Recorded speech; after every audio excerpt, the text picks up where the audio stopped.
इस क्लास में बात करते हैं कॉन्सेप्ट ऑफ हीट के बारे में। ठीक है, तो देखो हीट और वर्क क्या है, एक दूसरे से जुड़े हुए टॉपिक है। ठीक है, तो थोड़ी सी बात करते हैं पहले वर्क के बारे में। ठीक है, अगर आपको कहीं पे ऐसा लिखा हुआ दिख रहा है कि क्या work is in a body, इस वर्ड का कोई मतलब है, इस वर्ड का कोई मतलब नहीं है। उसी तरह से अगर कहीं लिखा हुआ दिख रहा है कि heat is in a body, इस वर्ड का भी कोई नहीं मतलब है। ठीक है, अब वर्क को हमेशा कैसे डिफाइन करते हो, work is either done by a body, work किसी बॉडी द्वारा किया गया, या work is done on a body, किसी बॉडी के अंदर किया गया। उसी तरह से अब आज से आप हीट को कैसे डिफाइन करोगे, heat is either release by a body, किसी बॉडी द्वारा रिलीज किया गया अपने अंदर से, और गेन्ड बाय ए बॉडी, कहीं सराउंडिंग से अपने अंदर क्या किया गया, एक्सेप्ट किया गया। ठीक है, तो हीट और वर्क क्या है, एक दूसरे से रिलेटेड टॉपिक है। जैसे आप हीट को heat is in a sorry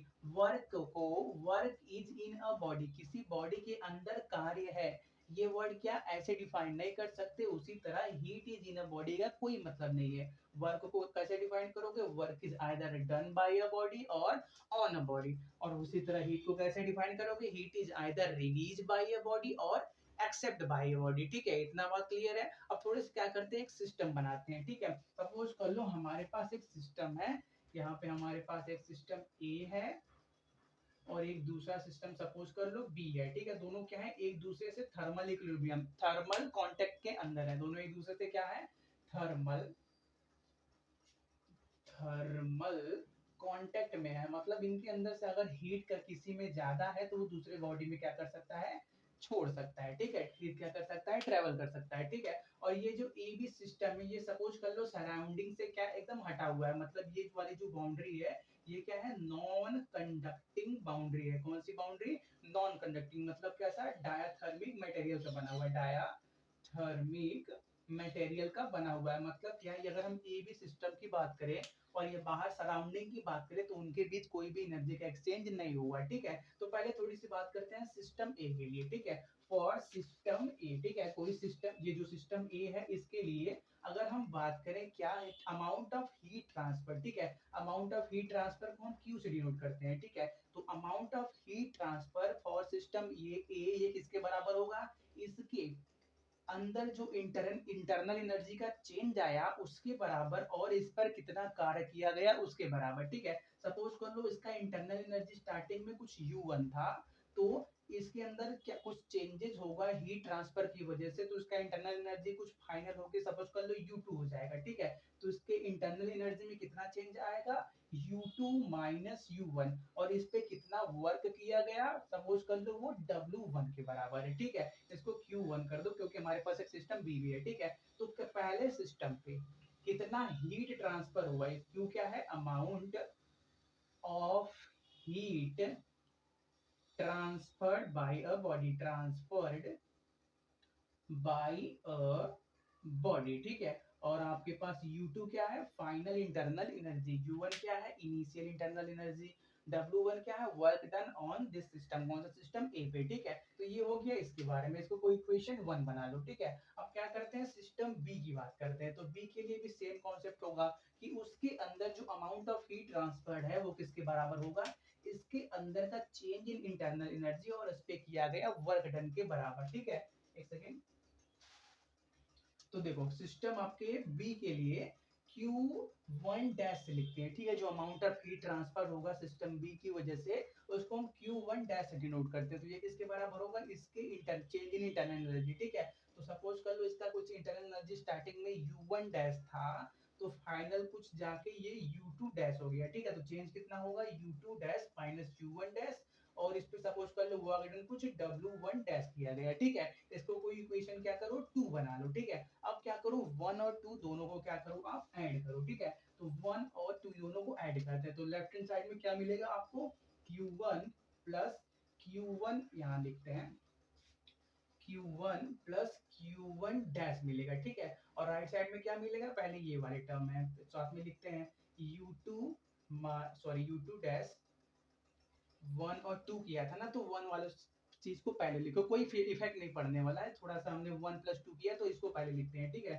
तो क्या आएगा, U2 minus U1 plus W1, और क्या ये वाले term U2 dash minus U1 dash plus W1 dash. ठीक है, इतना हो गया। तो अब करते क्या है, जो जो साथ साथ वाले टर्म है उनको साथ में करते हैं। ठीक है, जैसे देखो यहाँ पे क्या है, Q1 प्लस Q1 डैश है। ठीक है, अब क्या करो, U2 फाइनल इंटरनल एनर्जी किसका, U2 मतलब क्या, ये सिर्फ U2 है तो ये किसका है, A का है, और ये क्या है U2 डैश मतलब ये क्या इसका है, B का है। ठीक है, तो इन दोनों को साथ में करो, मतलब क्या, U2 प्लस U2 डैश को क्या करो, साथ में करो। ठीक है, फिर क्या करो, ये U1 और ये U1 डैश, इसके अंदर से क्या करो, दोनों के अंदर से माइनस को कॉमन निकाल दो और इनको साथ में लिखो, U1 प्लस U1 डैश। ठीक है, इतना क्लियर हुआ। और ये जो वर्क वाले टर्म है इन दोनों को साथ में लिख दो, क्या, W1 प्लस W1 डैश। ठीक है, इतना बात क्लियर हुआ कि नहीं। हमने क्या किया, अरे यार थोड़ा सा कट गया ना, चलो कोई बात नहीं। हमने क्या किया, जो U2 था पहले सिस्टम का final internal energy, U2 dash था दूसरे सिस्टम का फाइनल इंटरनल एनर्जी, उनको साथ में लिखा।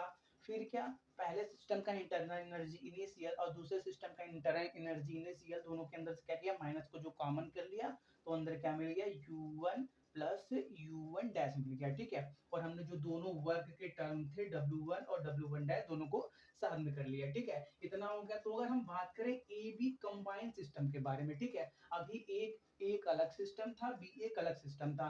तो अगर हम ए बी एक कंबाइन सिस्टम की बात करें तो उसके लिए total change in internal energy किसके बराबर होगा, इतने के बराबर, कितना, U2 plus U2 dash minus U1 plus U1 dash के बराबर होगा। ठीक है, ऊपर का थोड़ा सा नोट करो, इसको रख कर दे। ठीक है, देखो आपके पास अगर हम बात करें, the total change in total change in internal energy of combined system तो वो किसके बराबर है, वो कंबाइंड सिस्टम मतलब हमने ए और बी को मिला दिया जब, तो वो किसके बराबर होगा आपका, ये वाला term U2 plus U2 dash minus U1 plus U1 dash. ठीक है, तो देखो हमने भी क्या देखा कि इंटरनल एनर्जी अगर फाइनल कुछ U2 है, इंटरनल एनर्जी इनिशियल कुछ U1 है, तो चेंज कितना होता है, U2 माइनस U1। तो वैसे ही हमने जब ए बी को मिला के एक कंबाइंड सिस्टम बना दिया, तो उसके लिए total change in internal energy किसके बराबर हो गया, पहले सिस्टम का फाइनल इंटरनल एनर्जी प्लस दूसरे सिस्टम का फाइनल इंटरनल एनर्जी माइनस पहले सिस्टम का इंटरनल एनर्जी, पहले सिस्टम का इनिशियल इंटरनल एनर्जी प्लस दूसरे सिस्टम का इनिशियल इंटरनल एनर्जी। ठीक है, ये बात क्लियर हो गया। और अगर हम वैसे ही बात कर ले वर्क के बारे में कि जो टोटल वर्क होगा किसके लिए, कंबाइंड सिस्टम के लिए, तो वो किसके बराबर होगा। ठीक है, नेक्स्ट बात कर लो, द टोटल वर्क